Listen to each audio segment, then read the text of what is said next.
నమస్తే శేఖర్ గారు. మా అసోసియేషన్ సో దీనికి సంబంధించి అంటే ఎప్పటికప్పుడు ఏదో ఒక రచ్చగా అనిపిస్తూనే ఉన్నది. సో ఈ రోజు ప్రమాణ స్వీకారాలు జరుగుతున్నాయి డాన్స్ అసోసియేషన్ డాన్స్ అసోసియేషన్ కి సంబంధించి. సో మీరేమంటారు అంటే అసలు ఎందుకు అంత చేయాల్సి వస్తుంది వీళ్ళకి? ఇది మీకు ఫస్ట్ నుంచి స్టోరీ చెప్పేస్తాను.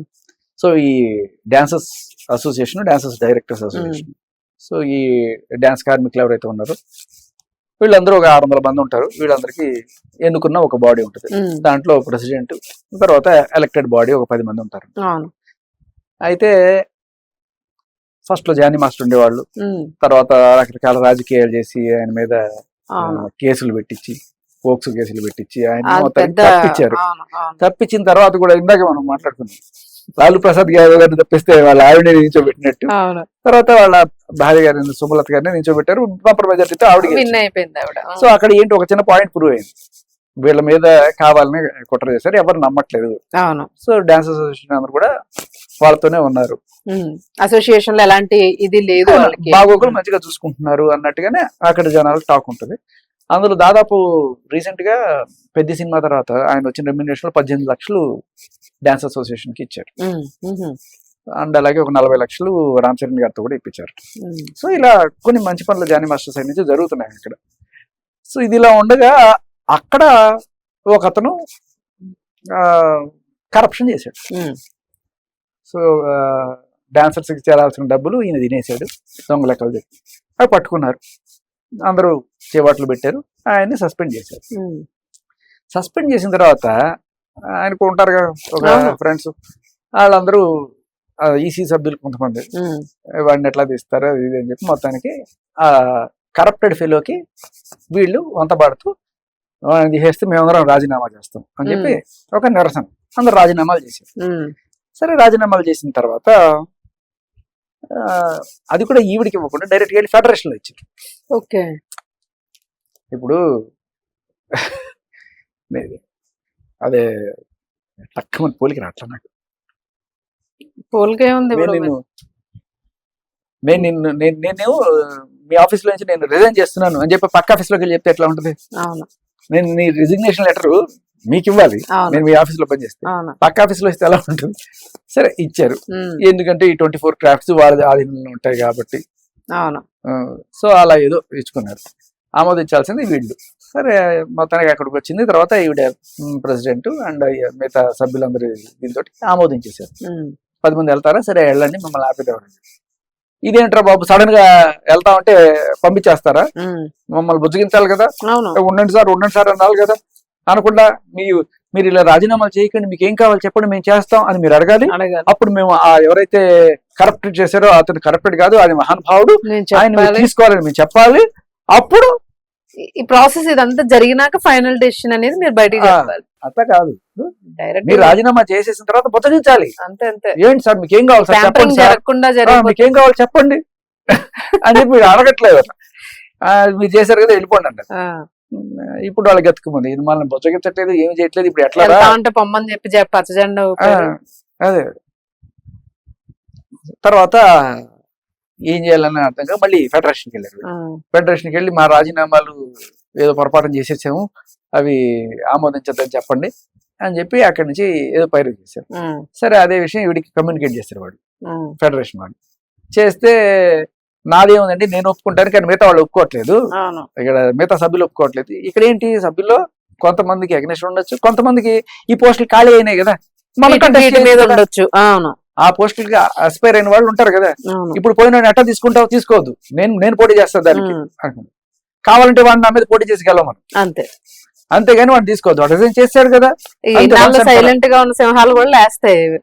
అంటే ఎలక్షన్ జరిగినప్పుడు వీళ్ళకి అగెనిస్ట్ గా కూడా కొంతమంది పోటీ చేస్తున్నారు, వాళ్ళందరికీ కూడా ఇప్పుడు ఒక ఆశ ఉంటుంది కదా, వాళ్ళకి ఇప్పుడు ఒక లీడ్ ఒక అవకాశం దొరికింది. ఇప్పుడు అవకాశాన్ని భగ్నం చేస్తా ఉంటే మేము ఒప్పుకోము, ఇంకా మిగతా వాళ్ళు కూడా ఒప్పుకోవాలి. అప్పుడు ఏం చేశారు ఈవిడ సుమలత గారు, ఏకపక్ష నిర్ణయం కాదు, మళ్ళీ అక్కడ ఒక జనరల్ బాడీ మీటింగ్ పెట్టి అక్కడ ఒక చిన్న ఎలక్షన్ పెట్టారు. ఫస్ట్ రీసెంట్ గా శేఖర్ మాస్టర్ జానీ గొడవ వచ్చింది కదా, అది ఏంటంటే అప్పుడు లేబర్ ఆఫీసర్ వీళ్ళందరూ వచ్చి ఏంటది ఆ ఎలక్షన్, దీనికి మనం ఈ 10 మందిని రిజైన్ చేసిన వాటికి ఎలక్షన్స్ పెట్టాలా లేదు వీళ్ళనే తీసుకోవాలా అని అప్పుడు ఏకపక్షం కాదు, అక్కడ ఎలక్షన్ జరిగింది. ఓకే. జరిగినప్పుడు అందరూ ఏం చేశారు, సీక్రెట్ ఓటింగ్. మళ్ళీ బయటకు వచ్చి చెప్తే వీళ్ళందరూ పగబడతారు. అవును. అందరూ కూడా లేదు వాళ్ళని తీసుకోవద్దు అని చెప్పారు.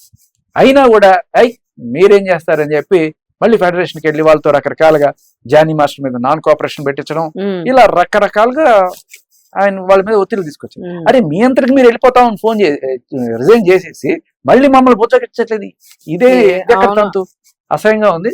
కావాలంటే మీరు మళ్ళీ కంటెస్ట్ చేయండి, అలాగే కొంత డబ్బులు బొక్క అవుతాయి ఎలక్షన్లకి, కానీ మీరు చేసిన దానికి ఇంకేం చేయలేము అంటే వీళ్ళు అయితే ఈవిడ కూడా రాజీనామా చేయాలి. ఆవిడ ఎందుకు రాజీనామా చేయాలి? ఎంత క్లమ్జీ చేసి ఇప్పుడు జానీ మాస్టర్ వద్దనుకున్నారు, మరి ఆవిడ మళ్ళీ ప్రూవ్ చేసుకున్నారు కదా జానీ మాస్టరే కావాలి అని వాళ్ళు ప్రూవ్ చేసుకున్నారు. ఎన్నిసార్లు ప్రూవ్ చేయాలి? 5 నెలలకోసారి మీకు ప్రూవ్ చేయాలా? ఎవడో అదేదో సినిమాలో మన్మధుడు సినిమాలో చైర్మన్ గారు రమ్మన్నారంటే వాచ్మెన్ గారు వెళ్ళిపోమంటే వెళ్ళిపోతాం. అందరు కలిసి ఎన్నుకున్న బాడీ మీకు కళ్ళు నెత్తికెక్కి మీరు వదిలేసుకుంటే వచ్చిన అవకాశాన్ని కాలు దొరుకుతున్నారు. సర్వీస్ బాగాలేదా అంటే సర్వీస్ కూడా బాగానే చేస్తున్నారు కదా. సో అక్కడ నుంచి వాళ్ళందరికీ ఇన్సూరెన్స్ కల్పించారు, ఇవన్నీ కూడా చేశారు. ఇప్పుడు ఏమైంది, ఇవాళ జరిగింది ఏంటంటే ఎలక్షన్స్. అది మొన్న ఎవరైతే ఎలక్షన్స్ జరగాలా వద్దా ఈ 10 అని చెప్పి పెట్టుకున్నప్పుడు ఎలక్షన్స్ జరగాలి అని అందరూ ఓట్లేసారు. ఇప్పుడు ఆ ఎలక్షన్స్ జరిపించేసారు. ఈ ఎలక్షన్స్ కి ఫెడరేషన్ అగెనిస్ట్. ఎలక్షన్ ఎవరు ఓటు వేయాలి? ఇక్కడ ఉన్న సభ్యులు ఓటు వేయాలి. ఇది మాకు ఎలక్షన్ కావాలి వాళ్ళకు. వీళ్ళని శాసించడానికి నువ్వెవరు? ఇదేమన్నా నియంతృత్వం? ఆవిడే అక్కడ ఉన్న సుమలత గారే ఎలక్షన్స్ పెట్టాలా వద్దా అని దానికి ఒక ఎలక్షన్ పెట్టారు. ఆవిడ సొంత నిర్ణయం కాదు. అవునవును కదా. సో ఆ డాన్సర్స్ వాళ్ళ స్వయం ప్రతిపత్తితో డిసిషన్ తీసుకునేట్టు ఉండండి. మీకెందుకు ప్రతి దాంట్లో ఇంటర్ఫియర్ అవుతారు? ఇప్పుడు ఈవిడ ఎలక్షన్స్ కండక్ట్ చేస్తున్నందుకు నాన్ కోఆపరేషన్ పెట్టారు. ఎవరిని? మొత్తం డాన్సర్స్ అసోసియేషన్.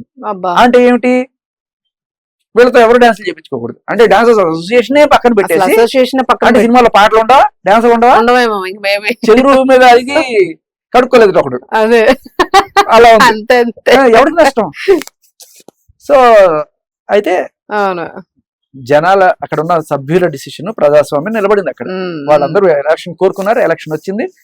వీళ్ళకి దమ్ము లేదు కాబట్టి మళ్ళీ పోటీ చేయాలి. ఈ 10 మంది పోటీ చేయాలి, ఎటాకు ఓడిపోతారని తెలుసు వాళ్ళు చేసిన పనికి. వాళ్ళకి దమ్ము ఉంటే పోటీ చేసేవాళ్ళు కదా. ఇప్పుడు పోటీ చేసి గెలిచి చూపించుండేవాళ్ళు కదా, పోటీ చేయాలి. పోటీ చేయకపోగా ఇప్పుడు ఏదో రకంగా ఈ ఎలక్షన్ ఆపాలి, లేకపోతే ఎలక్షన్ రిజల్యూషన్ కూడా నడిఫై చేయాలి అని చెప్పి రకరకాల కోర్టులు నోటీసులు ఏం పెట్టినా చల్లలా. ఫైనల్ గా ఇవాళ ఎలక్షన్ జరిగింది, ప్రమాణ స్వీకారాలు కూడా కొత్త వాళ్ళ ఎంపిక కూడా అయిపోయింది. ఈ 10 మందికి బై బై టాటా అయిపోయింది. వాళ్ళు పక్కకి వెళ్ళాల్సి వచ్చింది. అది సో కొత్త ఏమంటారు ఈసీ ఏదో అంటారు ఎగ్జిక్యూటివ్ కమిటీ మెంబర్లు కొత్త వాళ్ళందరూ కూడా వచ్చారు. సో ఎవరెవరు ఉన్నారు సార్ మీ అంచనా ప్రకారం? చూసే నాకు పెద్ద తెలిసిన వాళ్ళు ఎవరు లేరు. యాక్చువల్లీ మీరు వెళ్తారేమో? లేదు, నాకు అంత ఇది లేదు. నేను ఒక బ్రాడ్ గా చూస్తున్నాను.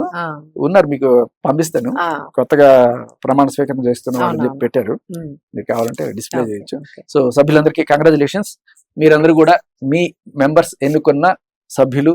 సో పాత మెంబర్స్ లాగా కరప్షన్ ని ఎంకరేజ్ చేయకుండా సో ఈ సభ్యుల బాగు కోసం మీరందరూ పనిచేస్తారు, డెవలప్మెంట్స్ కోసం చేయాలని చూద్దాం. సో ఎందుకంటే ప్రతిసారి దాని మీద కంప్లైంట్ జనాల్లో కూడా, వాళ్ళలో కూడా యూనిటీ లేదన్న ఒక ఇది లేదు. ఇంత రక్కస్ జరగడానికి కారణం ఏంటంటే ఈ 10 మంది ఏదో చేసేసాము, ఇప్పుడు దాన్ని వెనక్కి తీసుకోవాలి, దానికి ఏం చేయాలి దాన్ని సెట్ చేసుకోవడానికి కుదరలేదు. సో అలా అక్కడికి వెళ్ళి ఛాంబర్ లో ఎవరో వీళ్ళకి తెలిసిన వాళ్ళతో పైరు వీళ్ళు చేయించి జనాలు వద్దనుకుంటున్నారు. నేను అంతే, జనాలు వద్దనుకుంటున్నారు. ఇప్పుడు ఎక్కడైనా మనకు అదే కనిపిస్తుంది శేఖర్ గారు, రియల్ పాలిటిక్స్ లోనే అదే కనిపించింది.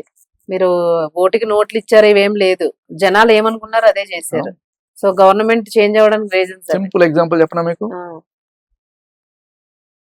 ఆంధ్రప్రదేశ్ అదే తెలంగాణ ఆంధ్ర విడిపోయినప్పుడు అక్కడ అంతకుముందు జగన్ సీఎం అవ్వాలి, వాళ్ళ నాన్న చనిపోయినప్పుడు జగన్ సీఎం అవ్వాలి అని చెప్పి చాలా మంది రిప్రజెంటేషన్ ఇచ్చారు. నువ్వు కాకూడదు అని చెప్పి ఆయనకి అంత జనాల మద్దతు ఉన్నా, అంతమంది ఎంపీల మద్దతు ఉన్నా, ఆయన పక్కన పెట్టి ఎవరో వేరే వాళ్ళని తీసుకొచ్చి డి శ్రీనివాస్ తీసుకొచ్చి కూర్చోబెట్టారు. తర్వాత రోజే గానీ ఇలా రకరకాల మీ జనాల ఒపీనియన్ గానీ అక్కడున్న ఎమ్మెల్యేల ఒపీనియన్ గానీ మాకు సంబంధం లేదు, మేము హైకమాండ్ ఏదనుకుంటే అది చేస్తాం అని చెప్పి చేశారు. ఇప్పుడు చూడండి, ఆంధ్రప్రదేశ్ లో ఎక్కడ కాంగ్రెస్ ఒక్క ఓటు పుడుతుందా? ఒక్క ఓటు, ఒక సీటు ఎక్కడ లేదు. మొత్తం తుడిచిపెట్టుకుపోయింది. సో నేను అనేది ఏంటంటే ప్రజాభిప్రాయం ఫెడరేషన్ అయినా ఎవరైనా సరే అక్కడ ఉన్న ప్రజలను గౌరవించకపోతే అక్కడ ఏం జరిగిందో అదే రిపీట్ అవుద్ది. అంతే అంతే. సో ఇది మళ్ళీ ఎగ్జాంపుల్. అంతే. Thank you. రైట్.